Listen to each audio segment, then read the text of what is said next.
So, for today's video, ang gagawin natin ngayon is ikukwento ko sa inyo ang experience ko kahapon kung paano ako nag-vlog. Let's go! Di ayun na nga. So, pero di ba nag-video muna ako. Dito, nag-get ready with me ako, ganon. Tapos, nung nasa jeep na ako, hindi na ako nag-video. Kasi nga, syempre, may makakatabi ko doon, di ba? Di mo naman na-expect na mali mo nakatingin na pala. Ashley ka. Feeling vlogger yarn. Sabi, parang ganun. Kaya hindi na ako nakapag-video doon. And, ayun na, nung nasa Masway na nga kami. So, ayun na, nasa Masway na nga kami nun. Tapos, pansin nyo, magulo yung video ko kasi nga, ayokong itaas yung cellphone ko para kung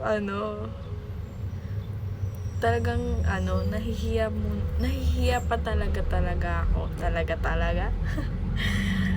Ayun. Tapos, ayun na nga, nakapasok na nga kami nun, di ba? May buhok. Nakapasok na nga kami nun, no? Na kami. Kumuha na kami ng cart. Ayun, di pa ako nag-video nun kasi may mga tao pa nga ganon. Tapos,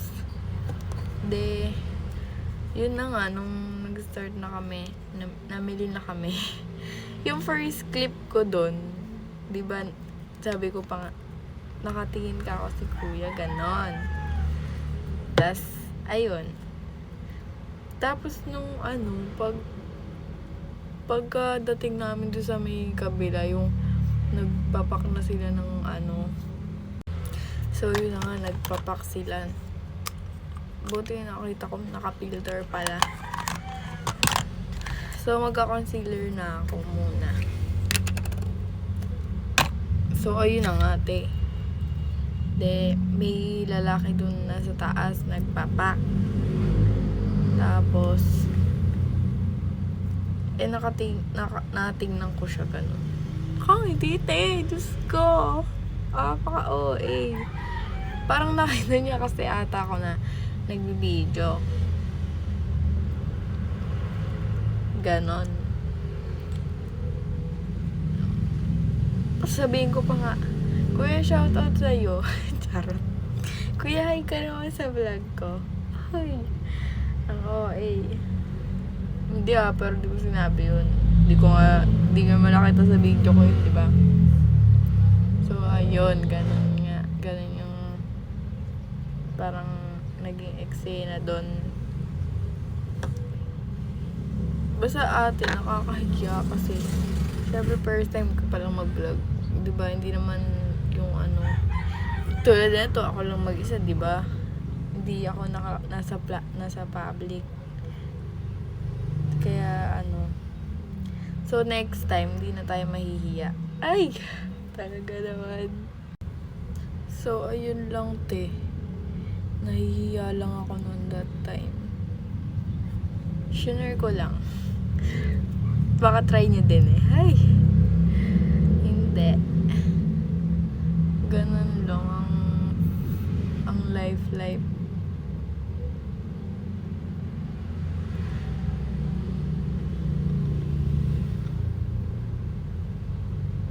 Tapos nga, nung pauwi na kami,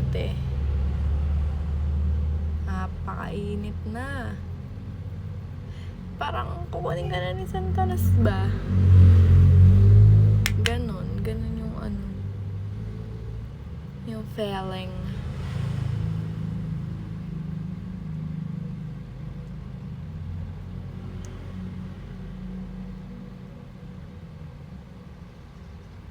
Pero nakakapagod din pala maging vlogger.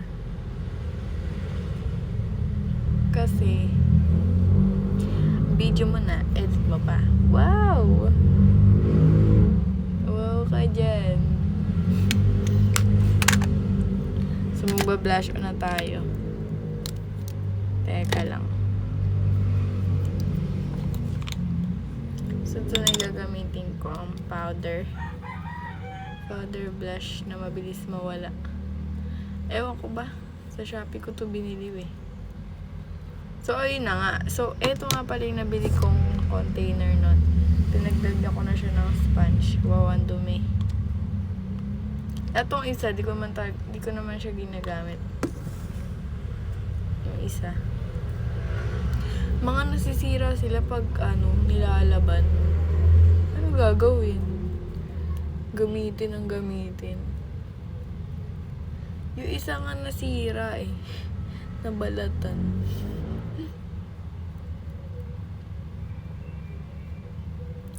So, ayun lang. Masaya naman mag-video. Diba? Puro kabaliw yung pinagkagawa ko dun. So, sasama ko pa kayo sa mga lakad ko, guys.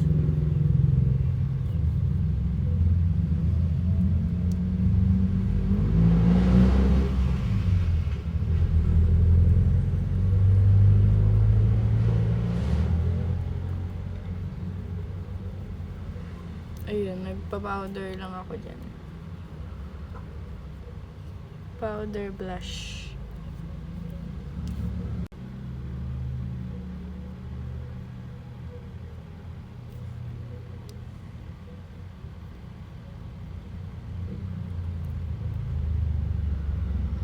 Ay, inayos ko lang. So, ayun. Ayun lang kwento ko. Kwentong barbero. So, pag naman nagsambalis tayo, syempre di ko kayo iiwan. Sasama din kayo doon.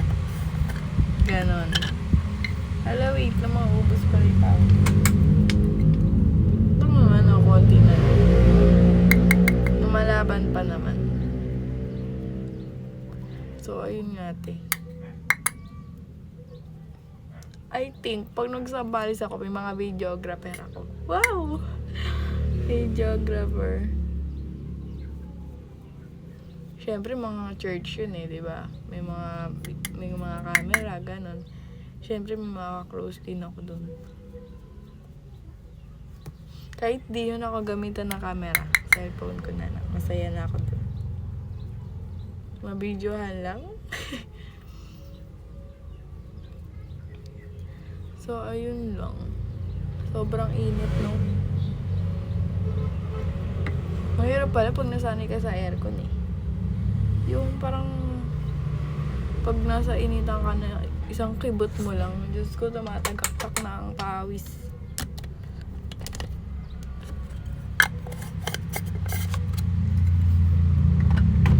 Yes, yes. Hindi tint na ako. And magta-thirst trap lang naman ako eh.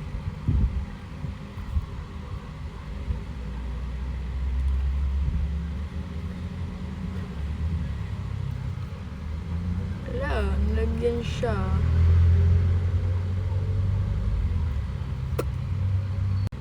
Namuo na yung pulbos.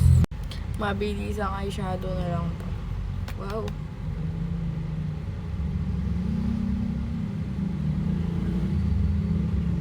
Napakakulay niya agad din. Parang hindi mo pa nadudot-dot yung brush. May kulay na agad eh. Ito yung parang ganyan lang. May kulay na yan. Oh.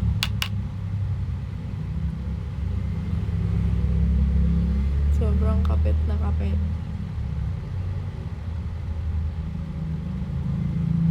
Matatagal na itong mga palette ko na to. Hindi ko naman siya masyadong nagagamit. Pero iba, wala na siyang laman. Katulad nito yung sa lipstick. Pinag-experimentahan ko yan. Tuhan. Basta ganun. So, ayun, magmamaskara lang ako. So, this is the final look, guys. And, yun lang. So, bye-bye!